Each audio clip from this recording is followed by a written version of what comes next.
গত এক মাস ধরে স্বদেশী প্রচারে নেমেছে বিজেপি। স্বদেশী কোম্পানির তথ্য প্রযুক্তি থেকে শ্যাম্পু সবকিছুই ব্যবহার করতে বলা হচ্ছে, কিন্তু আসল সরকারি তথ্য কি বলছে? শুধুমাত্র এই বছরের সেপ্টেম্বরে যে আমেরিকা আমাদের ওপর ট্যারিফ চাপিয়েছে, তাদের থেকেই আমাদের আমদানি বেড়েছে 11.8%, আর রপ্তানি কমেছে 12%।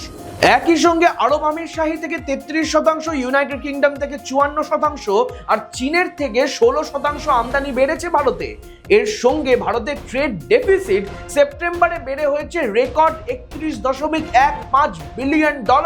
তাই স্বদেশীর প্রচার করুন, খুব ভালো কথা, কিন্তু মোদী সরকার কি আদেও জানে যে তারা ঠিক কি করতে চায়, নাকি বিদেশ নীতির মতো এখানেও ভ্রান্ত ধারণা নিয়ে চলে অন্য দেশের হাতে ভারতের টাকা তুলে দেবে তারা? থেকেই যাচ্ছে প্রশ্ন। এরকম আরো খবর নিয়ে ফিরবো আমি, শুভম গাঙ্গুলি, আর আপনারা দেখতে থাকুন দৃষ্টিভঙ্গি।